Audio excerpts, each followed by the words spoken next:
ನಮಸ್ಕಾರ ಸ್ನೇಹಿತರೆ, ನಿಮ್ಮ ಹೈಸ್ಕೂಲ್ಗೆ ಸ್ವಾಗತ. ಪ್ರಜ್ವಲ್ ರೇವಣ್ಣ ಪ್ರಕರಣ ಮೊನ್ನೆಯಿಂದ ತುಂಬಾ ಸದ್ದು ಮಾಡ್ತಾ ಇದೆ. ಅವನು ಮಾಡಿದಂತಹ ಎಲ್ಲಾ ಕೃತ್ಯಗಳು ಸಾಬೀತಾಯಿತು, ಅವನು ಅಪರಾಧಿ ಅಂತ ಪ್ರೂವ್ ಆಯಿತು. ನ್ಯಾಯಾಲಯ ಶಿಕ್ಷೆಯ ಪ್ರಮಾಣವನ್ನು ಕೂಡ ನಿಗದಿ ಮಾಡಿ ನಿನ್ನೆ ತೀರ್ಪನ್ನ ಕೊಟ್ಟಿದೆ.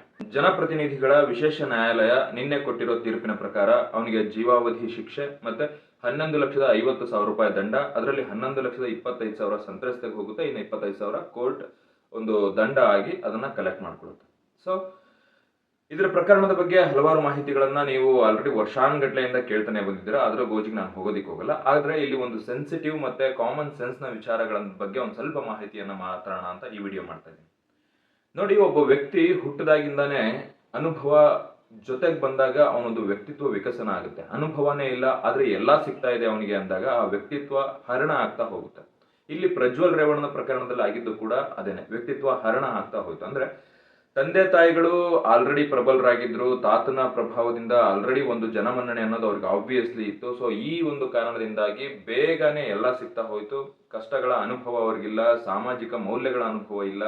ಸೊ ಹೀಗೆ ಹಲವಾರು ಜನ ಇವತ್ತು ಕೂಡ ದೊಡ್ಡವರ ಮಕ್ಕಳುಗಳಿದ್ದಾರೆ. ಅವರಿಗೆ ತಪ್ಪುಗಳನ್ನ ಮಾಡೋದಿಕ್ಕೆ they don't even care because ದುಡ್ಡಿದೆ ನನ್ನ ಹತ್ರ, ನಾನು ಏನ್ ಬೇಕಾದ್ರೂ ದಕ್ಕಿಸ್ಕೊಳ್ತೀನಿ ಅನ್ನೋ ಒಂದು ದುರಹಂಕಾರ ಅವರಲ್ಲಿ ಇರುತ್ತೆ. ಅದೇ ತರಹದ ದುರಹಂಕಾರಿ ಪ್ರಜ್ವಲ್ ರೇವಣ್ಣ ಆಗಿದ್ದ. ಸೊ ಅದೇ ರೀತಿಯಲ್ಲಿ ಬೇಗನೆ ಎಂಪಿಗೆ ಒಂದು ಸೀಟ್ ಸಿಕ್ತು, ಟಿಕೆಟ್ ಸಿಕ್ತು. ಅಲ್ಲಿ ತಾತನ ಪ್ರಭಾವ, ತಾತ ಬಿಟ್ಕೊಟ್ಟಿದ್ದ ಕ್ಷೇತ್ರದಿಂದ ಗೆದ್ದ, ಆರಿಸ್ ಬಂದ, ಎಲ್ಲ ಗುಡ್ ಅಂಡ್ ಫೈನ್. ಬಟ್ ಅಲ್ಲಿಂದ ಒಂದೇನಾಗುತ್ತೆ ಅಂದ್ರೆ, ನಮಗೆ ಏನ್ ಸಿಗುತ್ತಲ್ಲ ಅಧಿಕಾರ ವ್ಯಾಪ್ತಿ, ನಮಗೆ ಏನ್ ಬೇಕೋ ಅದನ್ನ ಹುಡುಕ್ತಿರ್ತೀವಿ ನಾವು ಅಷ್ಟೇ. ಅಲ್ಲಿ ಏನ್ ಮಾಡ್ಬೇಕೋ ಅದನ್ನ ಮಾಡ್ತಾ ಇರಲ್ಲ ನಾವು, ನಮಗೇನ್ ಬೇಕೋ ಅದನ್ನ ಹುಡುಕ್ತಾ ಇರ್ತೀವಿ. ಸೊ ಇಲ್ಲಿ ಪ್ರಜ್ವಲ್ ರೇವಣ್ಣ ಏನೇ ಅನುಭವ ಇಲ್ದೇನೆ ಬಂದಂತಹ ವ್ಯಕ್ತಿ, ಅವನಿಗೊಂದು ದೊಡ್ಡ ಅಗಾಧವಾದಂತಹ ಸಂಸದ ಅನ್ನುವಂತಹ ಸ್ಥಾನ ಸಿಕ್ತು. ಆದ್ರೆ ಅಲ್ಲಿ ಅವನು ಹುಡುಕೋದಿಕ್ ಶುರು ಮಾಡಿದ್ದು ಚಿಲ್ಲರೆಗಳನ್ನ.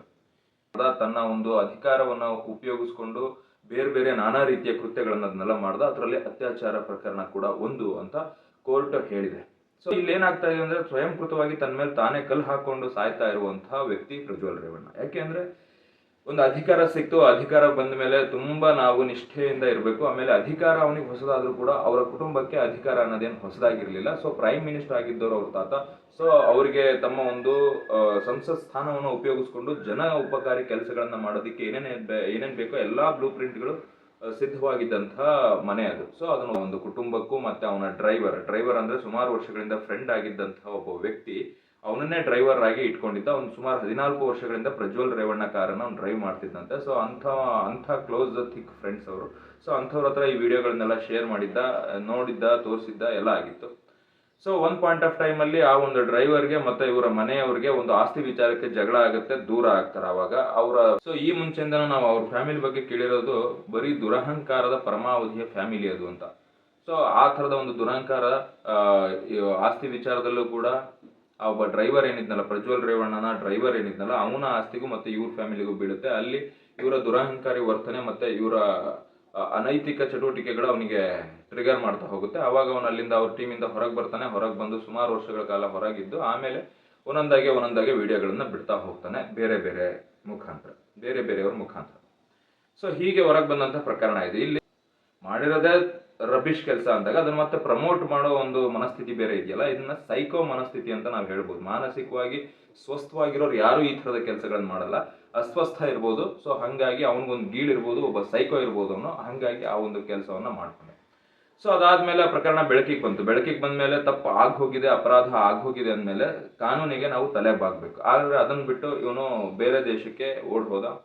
ಸೊ ಅದಾದ್ಮೇಲೆ ಇಲ್ಲಿ SIT ರಚನೆ ಆಯಿತು. SIT ಅವನನ್ನು ಹುಡುಕಿ ಅವನನ್ನು ವಾಪಸ್ ಕರ್ಕೊಂಡ್ಬರುವಂತಹ ಪ್ರಯತ್ನ ಆಯಿತು. ದೇವೇಗೌಡರು ಸ್ವತಃ ಒಂದು ಪತ್ರವನ್ನು ಬರೆದು ಮೊಮ್ಮಗನಿಗೋಸ್ಕರ, ಮೊಮ್ಮಗ ಬೇಗ ಕರ್ನಾಟಕಕ್ಕೆ ಬರಲಿ ಅಂತ ಅವ್ರು ಕೇಳ್ಕೊಂಡ್ರು. ಬಟ್ ಆದ್ರೂ ಅವ್ನು ಬರಲಿಲ್ಲ. ಒಂದು 3-4 ತಿಂಗಳು ಬೇಲ್ಗಳಿಗೆಲ್ಲ ಅಪ್ಲೈ ಮಾಡ್ಕೊಳ್ಳೋಕೆ ಟ್ರೈ ಮಾಡಿದ್ರು. ಬಟ್ ಅದು ಯಾವುದೇ ಕಾರಣಕ್ಕೂ ಬೇಲ್ ಸಿಗ್ಲಿಲ್ಲ.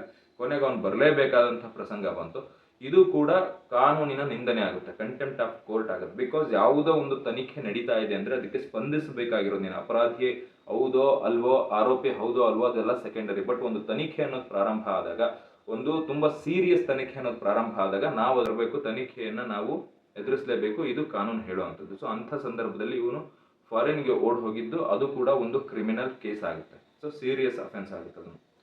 ಸೊ ಅದಾದ್ಮೇಲೆ ಆ ಒಂದೇನು ಒಂದು ಇನ್ನೇನು ದೂರು ಕೊಡಬಹುದು ಅಂತ ಸಂಶಯ ಪಟ್ಟಂತಹ ಕೆಲವೊಬ್ಬರು ವ್ಯಕ್ತಿಗಳನ್ನ ಇವ್ರ ಮನೆಯವರು ಪ್ರಜ್ವಲ್ ರೇವಣ್ಣನ ಮನೆಯವರು ಕರ್ಕೊಂಡೋಗಿ ಅವ್ರನ್ನ ಅಪ್ಸ್ಕ್ಯಾನ್ ಮಾಡುವಂಥದ್ದು ಅಥವಾ ಅವ್ರನ್ನ ಕಿಡ್ನಾಪ್ ಮಾಡುವಂಥದ್ದು ಆ ಒಂದು ಪ್ರಸಂಗಗಳು ಕೂಡ ನಡೀತು. ಅದು ಕೂಡ ಕೇಸಲ್ಲಿ ತುಂಬಾ ಸೀರಿಯಸ್ ಟರ್ಮ್ನ ತಗೊಂಡಿದೆ.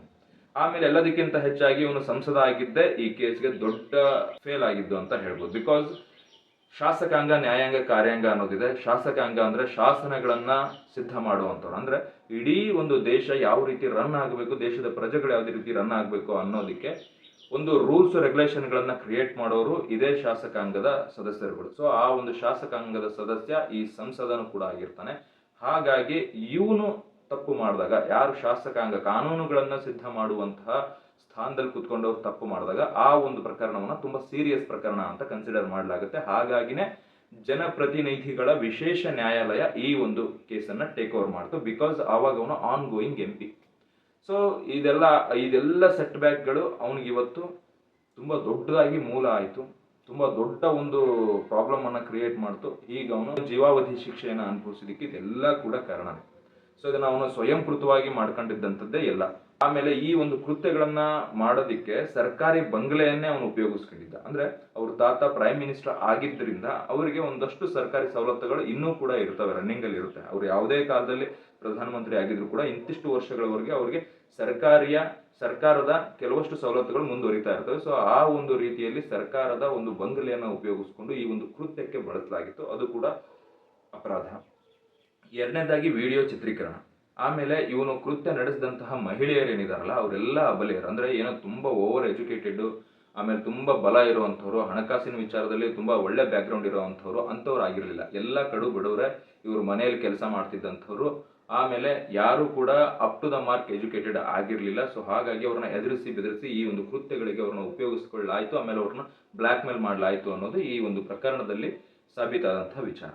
ಜೀವಾವಧಿ ಶಿಕ್ಷೆ ಅಂದ್ರೆ ಈ ಒಬ್ಬ ವ್ಯಕ್ತಿ ಹೆಬಿಚುವಲ್ ಅಫೆಂಡರ್ ಅಂತ ಅಲ್ಲಿ ಪ್ರೂವ್ ಆಯ್ತು. ಹೆಬಿಚುವಲ್ ಅಫೆಂಡರ್ ಅಂದ್ರೆ ಅಚಾನಕ್ ಆಗಿ ಯಾವುದೋ ಒಂದು ಕೃತ್ಯ ಮಾಡಿರೋದಲ್ಲ, ಅಥವಾ ಜೀವನದಲ್ಲಿ ಏನೋ ಒಂದು ತಪ್ಪು ನಡೆದೋಯ್ತು ಬಿಟ್ಬಿಡೋಣ ಅನ್ನೋಂಥ ಪ್ರಕರಣ ಇದಲ್ಲ. ಅಗೇನ್ ಅಂಡ್ ಅಗೇನ್ ರಿಪೀಟೆಡ್ ಆಗಿ ಇದೇ ಒಂದು ಮನಸ್ಥಿತಿಯಿಂದ ಕೃತ್ಯಗಳನ್ನ ನಡೆಸಿರೋದ್ರಿಂದ ಇದೇ ಒಂದು ಕ್ಯಾಟಗರಿಯ ಜನ, ಅಂದ್ರೆ ಬಡತನದಲ್ಲಿರುವಂತಹ ಜನರನ್ನೇ ಉಪಯೋಗಿಸ್ಕೊಂಡು ಈ ಕೃತ್ಯಗಳನ್ನ ಮಾಡಿರೋದ್ರಿಂದ ಇದೊಂದು ತುಂಬಾ ಸೀರಿಯಸ್ ಮ್ಯಾಟರ್ ಆಯ್ತು. ಸೊ ಇವನು ಹೆಬಿಚುವಲ್ ಅಫೆಂಡರ್ ಅಂದ್ರೆ ಇವನು ಯಾವತ್ತಿದ್ರೂ ಕೂಡ ಇವನ ವರ್ತನೆ ಆಗಿದೆ, ಇವನ ನಡವಳಿಕೆನೇ ಆಗಿದೆ, ಇನ್ನು ಮುಂದಾದ್ರೂ ಇವನು ಸರಿ ಹೋಗಲ್ಲ ಅನ್ನುವ ಒಂದು ಪರಿಗಣನೆಗೆ ಬಂದಂತಹ ನ್ಯಾಯಾಲಯ ಇವನು ಹೆಬಿಚುವಲ್ ಅಫೆಂಡರ್ ಅಂತ ಅದನ್ನ ಪರಿಗಣಿಸಿ ಇವನು ಹೊರಗಡೆ ಸಮಾಜಕ್ಕೆ ಯಾವತ್ತು ಬಿಟ್ಟರು ಕೂಡ ಇವನು ದುರಂತಾನೆ, ಇವನು ಯಾವತ್ತೂ ಕೂಡ ಸಮಾಜಕ್ಕೆ ಒಂದು ಕಂಟಕನೇ ಅಂತ ತಿಳಿದು ನ್ಯಾಯಾಲಯ ಈ ಒಂದು ತೀರ್ಪನ್ನ ಕೊಟ್ಟಿರುತ್ತೆ.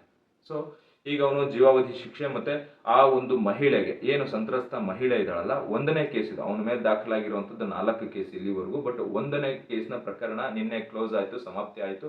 ನಿನ್ನೆ ಅವನಿಗೆ ಜೀವಾವಧಿ ಶಿಕ್ಷೆ ಆಯ್ತು. ಇನ್ನ 3 ಪ್ರಕರಣಗಳು ಬಾಕಿ ಇದೆ ಅಂತ ಹೇಳಲಾಗ್ತಾ ಇದೆ. ಸೊ ಒಂದು ಪ್ರಕರಣದಲ್ಲಿ ಏನು ಸಂತ್ರಸ್ತ ಇದ್ರಲ್ಲ ಅವರು ಜೀವನಕ್ಕೆ, ಅಂದ್ರೆ ಇನ್ನು ಮುಂದೆ ಅವರು ತಲೆ ಎತ್ಕೊಂಡು ಸಮಾಜದಲ್ಲಿ ಓಡಾಡಕ್ಕಾಗಲ್ಲ. ಬಿಕಾಸ್ ಓಪನ್ ಆಗಿ ಅವ್ರು ಬಂದು ಕಂಪ್ಲೇಂಟ್ ಅನ್ನ ಮಾಡಿದ್ರು, ಸಾಕ್ಷಿಗಳನ್ನ ಹೇಳಿದ್ರು. ಕೋರ್ಟಲ್ಲಿ ಯಾವಾಗೆಲ್ಲ ಹಿಯರಿಂಗ್ಗಳಿರ್ತವೋ ಅವಾಗೆಲ್ಲ ಬಂದು ಅವರು ಕೋರ್ಟಿನ ಒಂದು ಕಟಕಟೆಯಲ್ಲಿ ನಿಂತಿದ್ದಾರೆ. ಸೊ ಹಾಗಾಗಿ ಅಷ್ಟು ಓಪನ್ ಅಪ್ ಅವ್ರು ಆಗಿದ್ದರಿಂದ ಇನ್ನು ಮುಂದೆ ಅವರು ತಲೆ ಎತ್ಕೊಂಡು ಸಮಾಜದಲ್ಲಿ ಓಡಾಡಕ್ಕಾಗುತ್ತೋ ಇಲ್ವೋ ಗೊತ್ತಿಲ್ಲ. ಆಮೇಲೆ ಈ ಒಂದು ಕೃತ್ಯದಿಂದ ಮತ್ತೆ ನಡೆದಂತಹ ಕಾನೂನು ಪ್ರಕ್ರಿಯೆಗಳಿಂದ ಅವ್ರು ಮಾನಸಿಕವಾಗಿ ಸೋತ್ ಹೋಗಿರ್ಬೋದು. ಸೊ ಹಾಗಾಗಿ ಒಂದಷ್ಟು ಜೀವನಾಂಶವನ್ನ ಕೊಡಲೇಬೇಕು. ಯಾರು ಕೊಡಬೇಕು? ಯಾರಿಂದ ಈ ಒಂದು ಕೃತ್ಯ ನಡೀತೋ ಅವನೇ ಕೊಡಬೇಕು ಅಂತ. ಆಮೇಲೆ ಅವನು ಕೂಡ ತುಂಬಾ ಆರ್ಥಿಕವಾಗಿ ಸಬಲನಾಗಿರೋದ್ರಿಂದ, ಬ್ಯಾಕ್ ಗ್ರೌಂಡ್ ತುಂಬಾ ಚೆನ್ನಾಗಿರೋದ್ರಿಂದ 11,25,000 ಸಂತ್ರಸ್ತೆಗೆ ಪರಿಹಾರವಾಗಿ ಕೊಡಬೇಕು ಅಂತ ನ್ಯಾಯಾಲಯ ಹೇಳಿದೆ. ಸೊ ಈ ಪ್ರಕರಣದಿಂದ ಮತ್ತೆ ನ್ಯಾಯಾಲಯದ ಮೇಲೆ ತುಂಬಾ ಜನಕ್ಕೆ ನಂಬಿಕೆ ಬಂದಿದೆ. ಇದಾದ್ಮೇಲೆ ಈ ಒಂದು ಪ್ರಕರಣ ಮುಗಿದ್ಮೇಲೆ ಈಗ ಬೇರೆಯವರು ಕೂಡ ಯಾರ್ಯಾರೆಲ್ಲ ಮತ್ತೆ ಇವನ ಕೃತ್ಯಕ್ಕೆ ಒಳಗಾಗಿದ್ರಲ್ಲ ಅವರು ಕೂಡ ಬಂದು ಮತ್ತೆ ಕಂಪ್ಲೇಂಟ್ ಅನ್ನ ರೈಸ್ ಮಾಡಬಹುದು. ಸೊ ಮುಂದಿನ ದಿನಗಳಲ್ಲಿ ಏನೇನಾಗುತ್ತೋ ನೋಡ್ಬೇಕು. ಬಟ್ ಈ ಒಂದು ಪ್ರಕರಣ ಎಲ್ಲಾ ರಾಜಕೀಯ ವ್ಯಕ್ತಿಗಳಿಗೂ ಕೂಡ ಒಂದು ತುಂಬಾ ಉತ್ತಮ ಉದಾಹರಣೆ, ಪ್ರಜೆಗಳಿಗೂ ಕೂಡ ಒಂದು ಧೈರ್ಯವನ್ನ ತುಂಬುವಂತಹ ಒಂದು ಕೆಲಸ ಆಯಿತು. ಸೊ ಈ ತರದ ಕಾನೂನು ಪ್ರಕ್ರಿಯೆಗಳಿಗೆ ನಾವೆಲ್ಲ ಸ್ವಾಗತ ಮಾಡೋಣ. Thank you.